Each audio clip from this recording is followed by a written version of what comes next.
have a look at the Disclosure Project and the testimony of over 60 government and military witnesses from around the world in this wonderful time of awareness about extraterrestrial activity and extra-dimensional beings.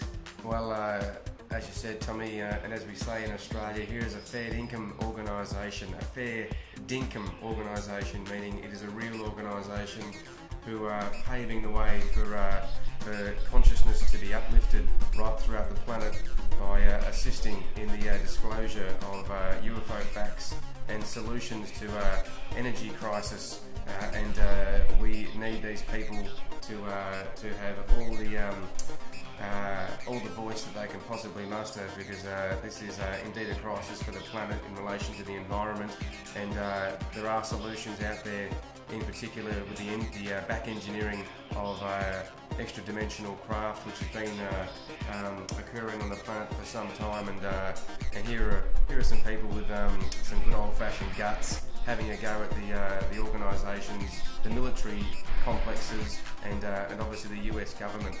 That's right, Danny. The director of the CIA, the Vice Admiral R.H. Hillenkoetter, and he said it's time for the truth to be brought out into the open, for congressional hearings to begin, as he's another superstar around the planet who's willing to come forward and speak on behalf of what he's been in touch with over many, many years. And the truth is what it's all about. And are people ready for this, Danny? Well, that's the point, really, Tommy. I think there's a period in time where we need to skip several generations of consciousness because of the crisis which is looming due to the environmental impact of human beings on the planet. And we always have to remember that the impact environmentally on the planet is due to a reflection of our own spiritual well-being, and this connection to our ancestry lines throughout the galaxy is certainly going to help the human species jump that generation and get with the program galactically. That's right, Danny. Again, there's the Deputy Chief of the Belgian Royal Air Force, Major General Wilfred de Brouwer, and he's got some information there looking at a number of anomalies and phenomena which have been produced within the Belgian airspace.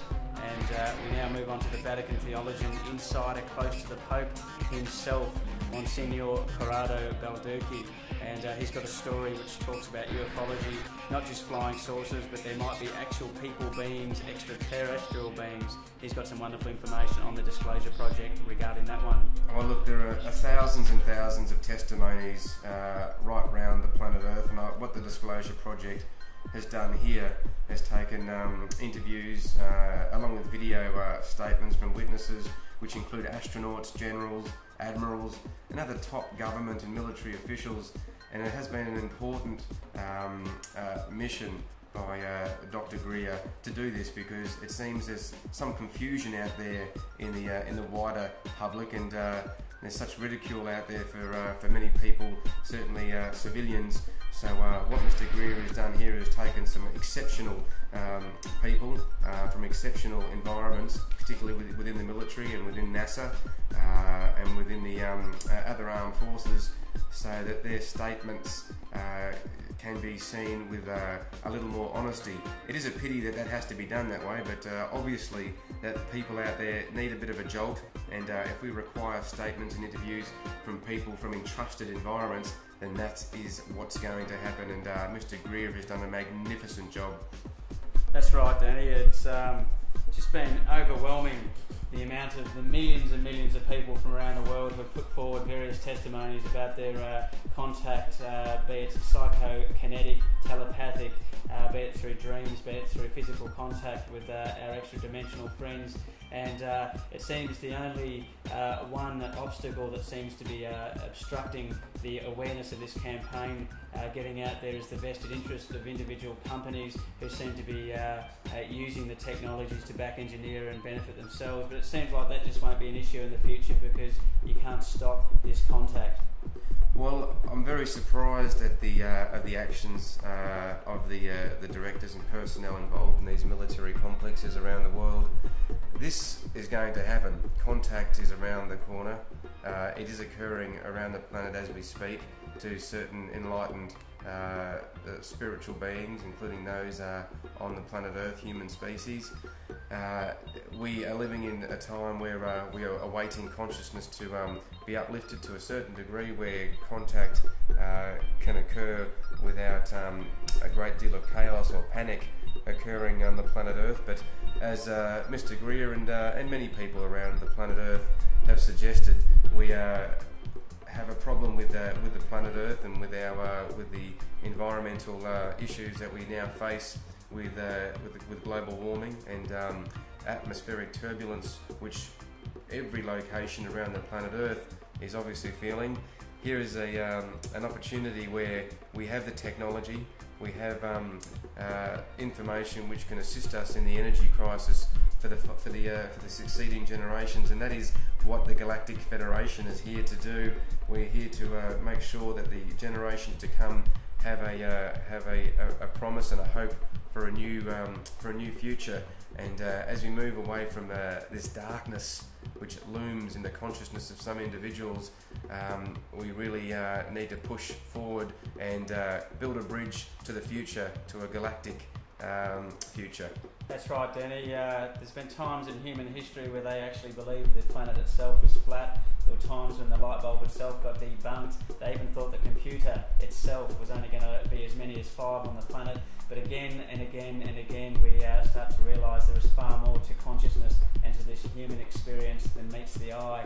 And maybe this, the whole greater understanding of what humanity is, our connection to the cosmos, the galaxy, and our true potential as a human being is going to open up. We really live in a time of consciousness. 2012 domains talk about galactic consciousness, our alignment with the greater forces of the universe, and it's a wonderful time right now on the planet for the many people who are coming forward, willing to put away the shackles of confusion and the oppression caused by the establishment, and for those parties which have a vested interest in it.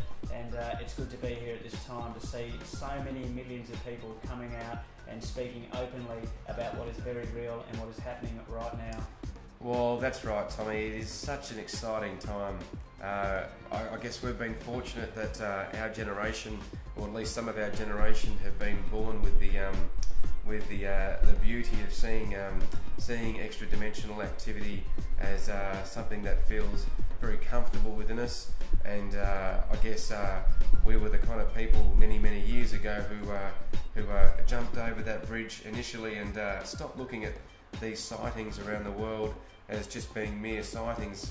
It's important to go to the next stage. It's nice to sit and consider and contemplate that there may be extraterrestrial vehicles in our atmosphere, but once you're comfortable with that fact, you move on to the next stage of asking the questions: where are these vehicles from?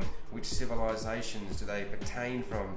And in Federation research, you come up with these wonderful civilizations throughout the galaxy. And just to name a few, we have the Syrian culture, we have the Pleiadians, we have the Arcturians and the Centaurians. So there's lots and lots of civilizations out there, and it's so exciting. Open-minded inquiry, Danny. It's all about the Disclosure Project. Have a look for yourself, get online and explore.